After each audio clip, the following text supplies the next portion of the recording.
సాయంత్రం 3 గంటలకు రవీంద్ర భారతిలో ఎస్పీ బాలసుబ్రహ్మణ్యం విగ్రహ ఆవిష్కరణ జరగబోతోంది. సీఎం రేవంత్ రెడ్డి చేతుల మీదుగా ఈ కార్యక్రమం జరగాల్సి ఉంది. కానీ రేవంత్ రెడ్డి ఇంకా ఢిల్లీలోనే ఉన్నారు. దాంతో ఈ కార్యక్రమానికి ఆయన హాజరు కావడం అనేది ప్రస్తుతం అనుమానంగానే కనిపిస్తోంది. మరొక వైపు విగ్రహ ఆవిష్కరణపై తెలంగాణ కళాకారులు అభ్యంతరం చెప్తున్నారు. తెలంగాణలో ఏపీకి చెందిన వారి విగ్రహం ఏర్పాటు చేయడం ఏంటి అంటూ ప్రశ్నిస్తున్నారు.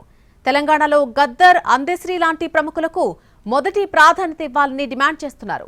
ఈ ఘటనల నేపథ్యంలో ఎలాంటి అవాంఛనీయ ఘటనలు జరగకుండా పోలీస్ బందోబస్తు ఏర్పాటు చేశారు.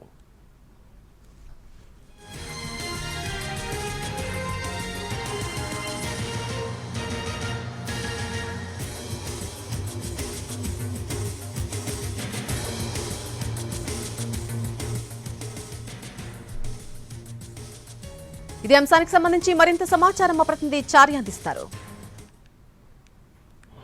ప్రస్తుతం మనం రవీంద్ర భారతిలో ఉన్నాము. రవీంద్ర భారతిలో ఉదయం నుంచి ఒక టెన్షన్ వాతావరణం అయితే కనపడుతుంది. దీని అంతటికీ కారణం ఏంటి అనేటువంటి విషయాల్ని పరిశీలిద్దాం.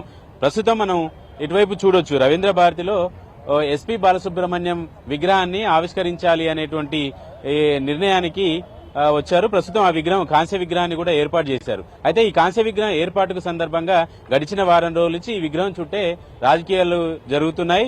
తెలంగాణ ఉద్యమానికి సంబంధించినటువంటి పాటలు పాడటానికి నేను వ్యతిరేకమని గతంలో ఎస్పీ బాలసుబ్రహ్మణ్యం చెప్పారు. కాబట్టి అలాంటి వ్యక్తి విగ్రహాన్ని రవీంద్ర భారతిలో ఏర్పాటు చేయడం ఏంటి అనేటువంటి అంశాన్ని ప్రధానంగా తెలంగాణలో ఉన్నటువంటి కవులు, కొంతమంది కళాకారులు అభ్యంతరాన్ని వ్యక్తం చేస్తున్నారు. దీని చుట్టూ రాజకీయం కొనసాగుతున్నటువంటి పరిస్థితి అయితే కనబడుతుంది. తెలంగాణ ఉద్యమానికి సంబంధించి, తెలంగాణ ఉద్యమంలో పాల్గొన్నటువంటి వాళ్ళకి సంబంధించినటువంటి విగ్రహాలని ఏర్పాటు చేసే అభ్యంతరం లేదు. కానీ తెలంగాణను వ్యతిరేకించి తెలంగాణ అనేటువంటి అంశాన్నే పాడటానికి ఇష్టపడని ఎస్పీ బాలసుబ్రహ్మణ్యం యొక్క విగ్రహాన్ని రవీంద్ర భారతిలో పెట్టడం ఏంటి అనేటువంటి మౌలికమైనటువంటి ప్రశ్నని తెలంగాణలో ఉన్నటువంటి కొంతమంది కళాకారులు, కవులు అభ్యంతరం వ్యక్తం చేశారు. ప్రస్తుతం ఇవాళ సీఎం రేవంత్ రెడ్డి చేతుల మీదుగా ఇక్కడ ఎస్పీ బాలసుబ్రహ్మణ్యం విగ్రహాన్ని ఆవిష్కరించాలనేటువంటి ముహూర్తం కూడా ఫిక్స్ అయినటువంటి నేపథ్యంలో ఉదయం 11 గంటలకే అనుకున్నారు. అది సీఎం రేవంత్ రెడ్డి ఢిల్లీలో ఉండడం వల్ల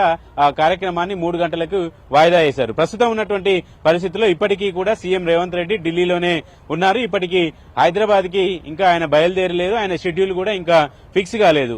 మనకున్నటువంటి సమాచారం ప్రకారం సీఎం రేవంత్ రెడ్డి ఎస్పీ బాలసుబ్రహ్మణ్యం విగ్రహం యొక్క ఆవిష్కరణకి వచ్చే అవకాశాలు అయితే చాలా తక్కువగా ఉన్నాయి. ప్రస్తుతం ఈ ఏర్పాట్లకు సంబంధించినటువంటి ఏర్పాట్లకు సంబంధించి అన్ని రకాలుగా ఏర్పాట్లు చేస్తున్నారు.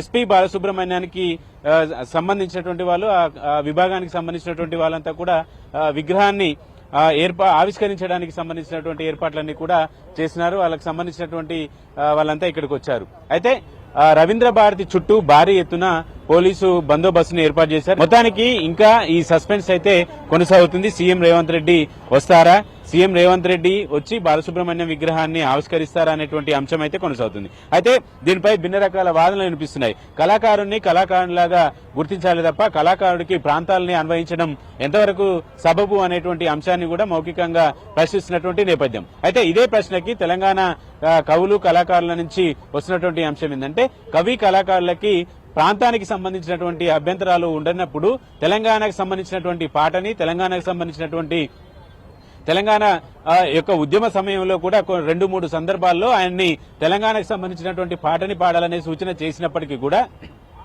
ఆయన పాడటానికి విముక్త వ్యక్తం చేశారు. కాబట్టి అలాంటి వాళ్ళ విగ్రహాన్ని ఇక్కడ ఈ ప్రాంతంలో ఏర్పాటు చేయడం ఏంటి అనేటువంటి అభ్యంతరాలు కూడా వ్యక్తం చేస్తున్నారు. ఎస్పీ బాలసుబ్రహ్మణ్యం విగ్రహ ఆవిష్కరణకు సంబంధించినటువంటి సస్పెన్స్ అయితే కొనసాగుతుంది. ఇచ్చినటువంటి టైంకి దగ్గర పడుతున్నప్పటికీ ఇప్పటికీ ఎవరు వస్తారు, ఈ విగ్రహ ఆవిష్కరణకు సంబంధించినటువంటి అంశాల మీద క్లారిటీ అయితే లేదు. సీఎం రేవంత్ రెడ్డి వస్తారు అని ఏర్పాట్లన్నీ కూడా అందుకు అనుగుణంగా చేసుకున్నారు. కానీ ఇప్పటి వరకు సీఎం రావడం అనేది డౌట్. ఆఖరి నిమిషంలో ఏమవుతుంది అనేది చూడాలి. ప్రస్తుతానికి సీఎం రేవంత్ రెడ్డి కూడా ఢిల్లీలోనే ఉన్నారు.